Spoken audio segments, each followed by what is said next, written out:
What have we always relied on to get a sense of history? Do we anchor our concept of the past on? So many of us have always believed what we were told about the past.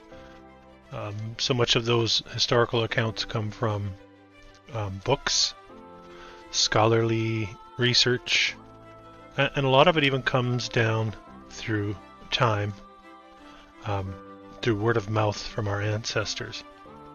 So I get comments sometimes saying that my great-great-great-great-grandfather lived there, and we speak as though we know exactly what happened during that time.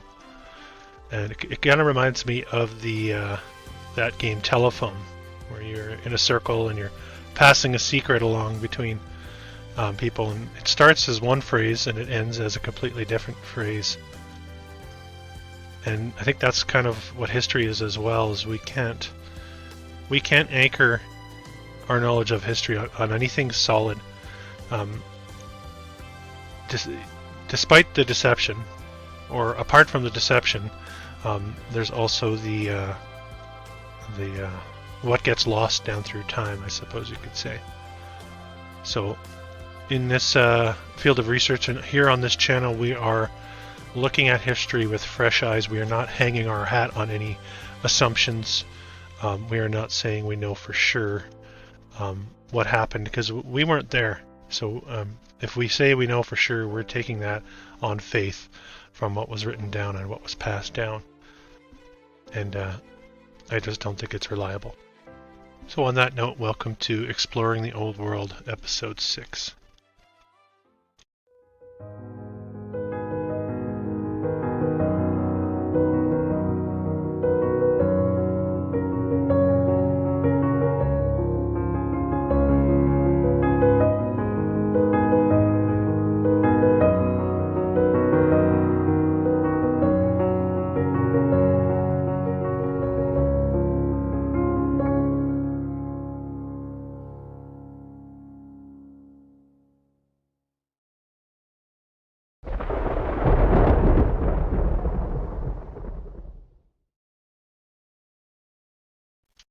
I thought we could take a look at Michigan Central Station.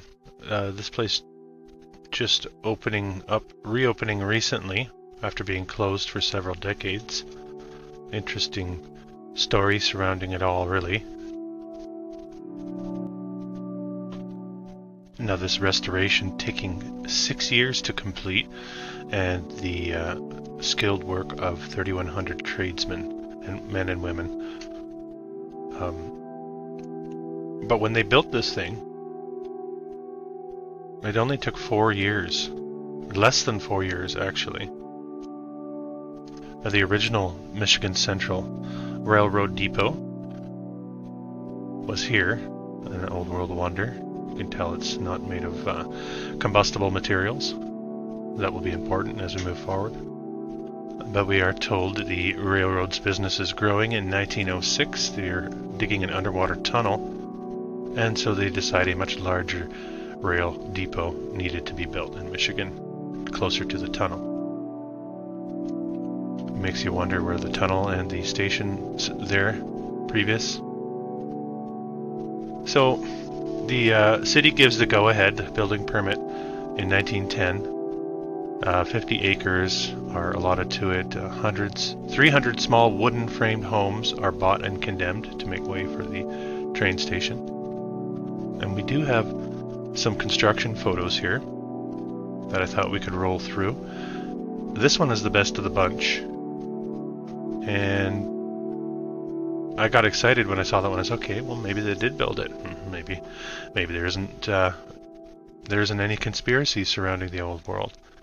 And so we get a series of construction photos. I'll just quickly roll through for you. Let me know when you see any of the building structure. Here we are setting the footings, piles of dirt, of course, even though this thing had a basement. They're showing them putting the footings in. Nothing really to indicate it's the same building. And that's something that I would expect from that time period. Early 19 teens, we got a little bit of steel going in, sure, okay.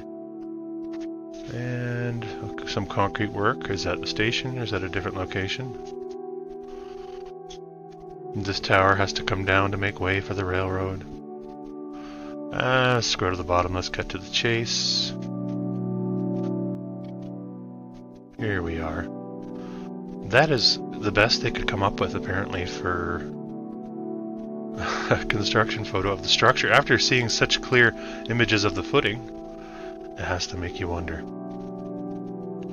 And another very blurry, awful photo for us to supposedly get our evidence from. So Michigan Central Station, and I'll put the link to this in the description to this article. It's worth the read.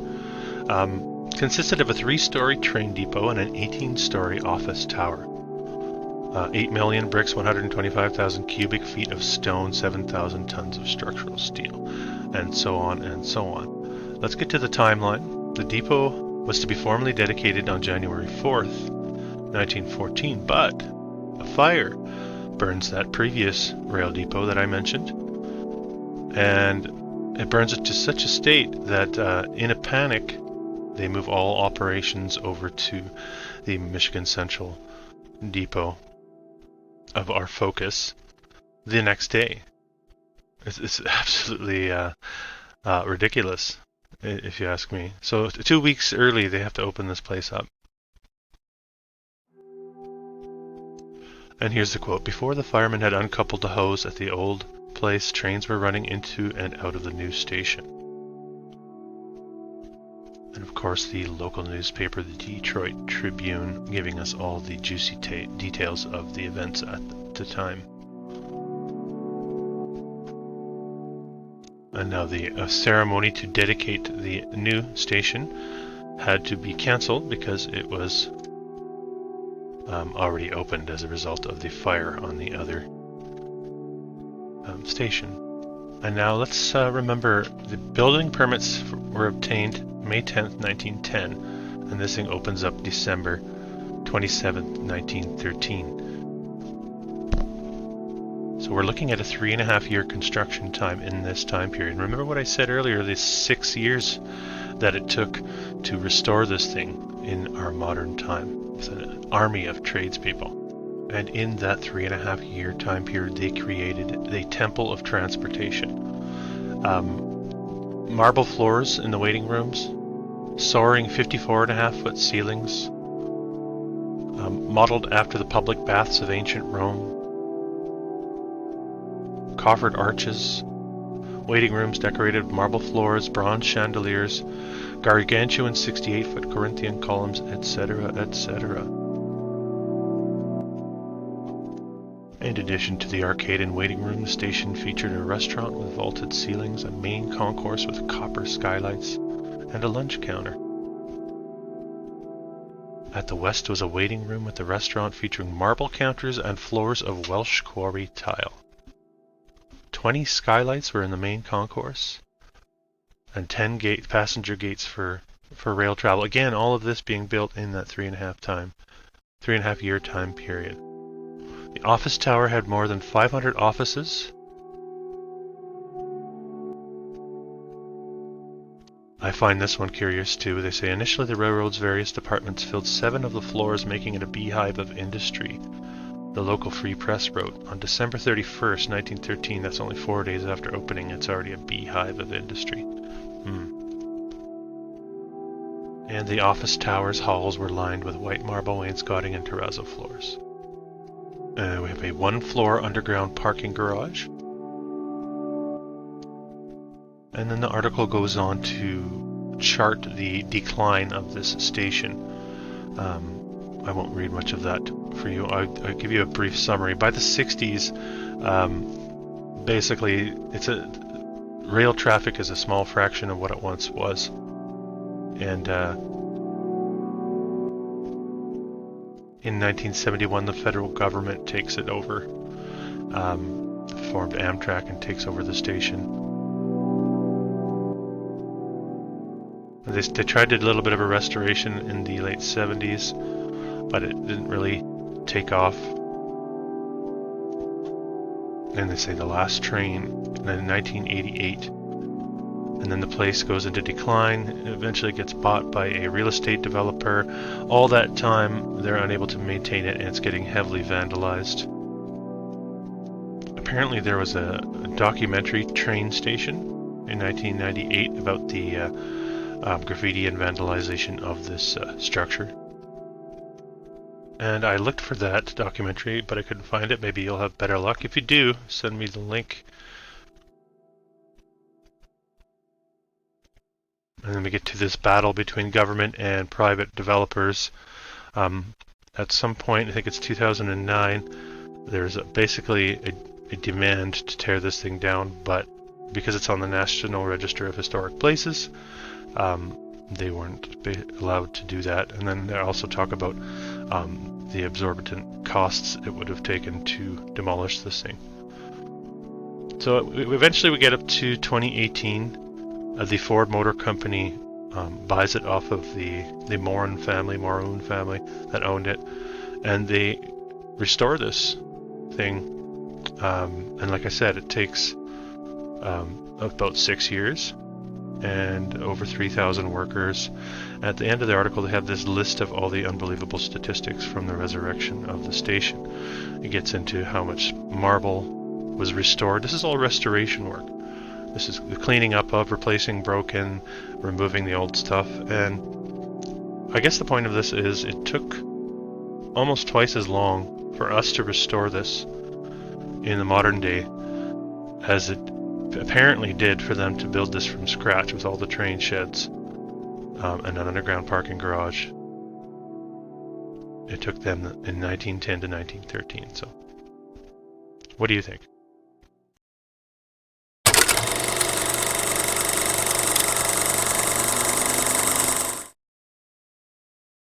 This is Mont Saint Michel off the north coast of France. And we zoom in. I've actually been to this place about 20 years ago or so, and you can see it's located in this area here. Something out of a fairy tale, for sure, and the story behind it is absolutely ridiculous. And it is a UNESCO World Heritage Site. We're going to be taking a look at UNESCO in a coming video as well, and their role in controlling these sites. You have to love the explanation for the geography. Occupied dry land in prehistoric times. As sea levels rose, erosion reshapes the coastal landscape and several outcrops of granite emerge in the bay. And there you get the foundations for the structure we see today. Consists of a leucogranite, which solidified from an underground intrusion of molten magma about roughly 525 million years ago during the Cambrian period. Thank you, geography, for that one. So the conventional historical narrative begins around the 8th century AD. Originally they called it Mont Tombe.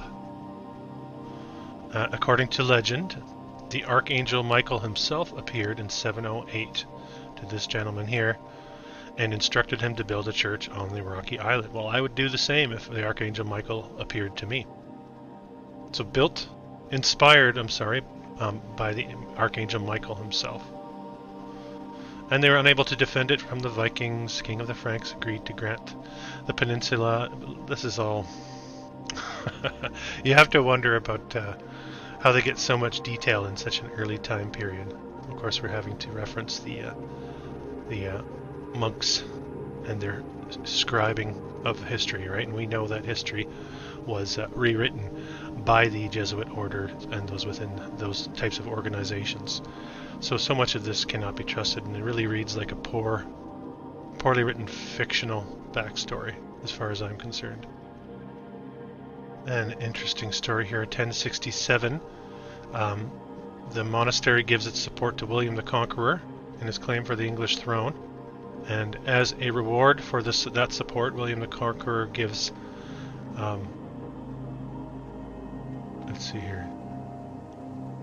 gives a small island off the southwestern coast of Cornwall, St. Michael's Mount. Let's take a quick look at that before we move on with Mont Saint Michel. And yes, it is quite strange. St. Michael's Mount off the coast of the UK, you can see Mont Saint Michel down here, St. Michael's Mount right here. So it's also a tidal island, just like Mont Saint Michel. They give us a bit of prehistory, a BC history, thanks for that. I'm not going to get into it all that much, except to say that I think there's a very strange story going on here, how these two sites mirror each other.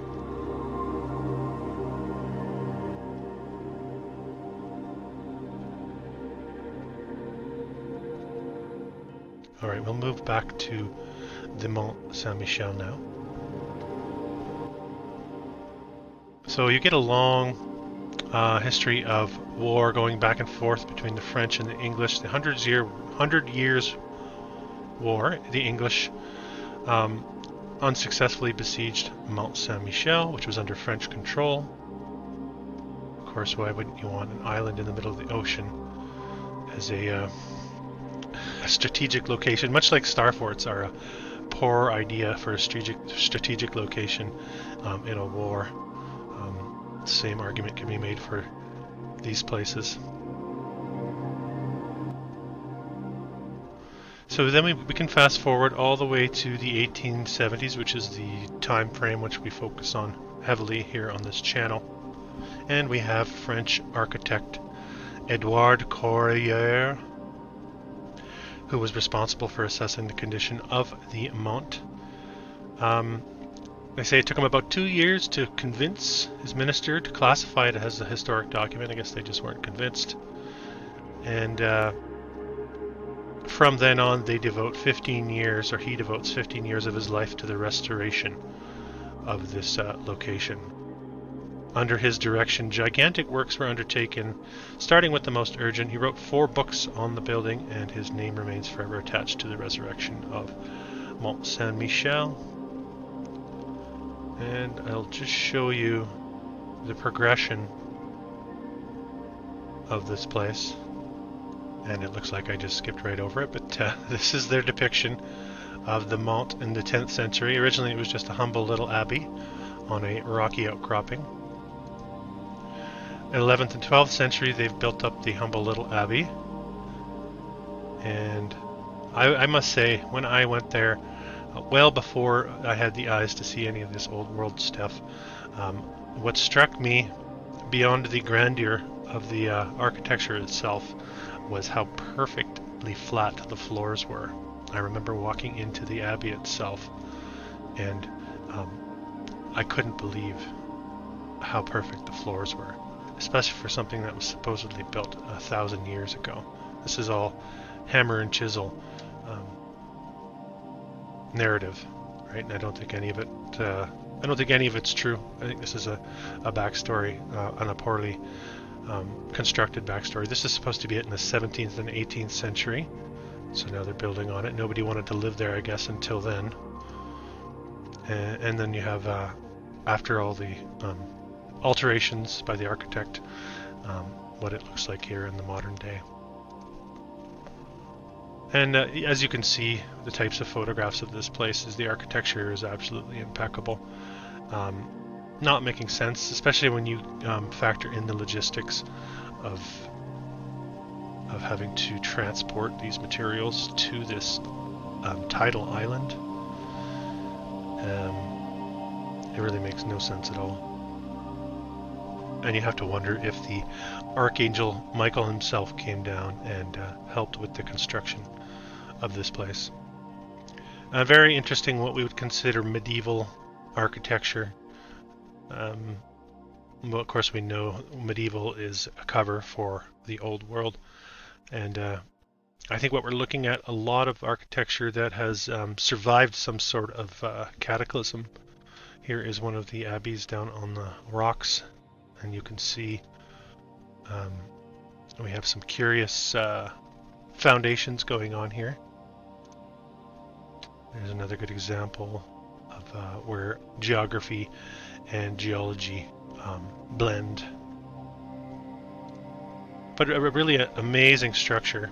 And I believe they put a bridge in here. For the longest time you were at the mercy of the tidal waters, but now I don't know how many years ago they put a bridge in. You can can get over to the island at any time. But you can see how spectacular this thing is, how really otherworldly, looking a lot like the Disney castle in many ways in shape. And of course at the very top we have the golden statue of Saint Michael, or the Archangel Michael. See if we can get closer. So if any of you have been here or know any more about this location, please put your thoughts in the comment section. It's always appreciated when you add to the story. If you have any other locations you'd like me to take a closer look at, I'd be happy to do that as well. And I appreciate you being here. Thanks for watching. This has been an old world exploration. If you're new to the channel, don't forget to subscribe, hit the thumbs up button, and comment. I believe we are in the process of remembering who we really are and casting off the shackles of illusion. Until next time.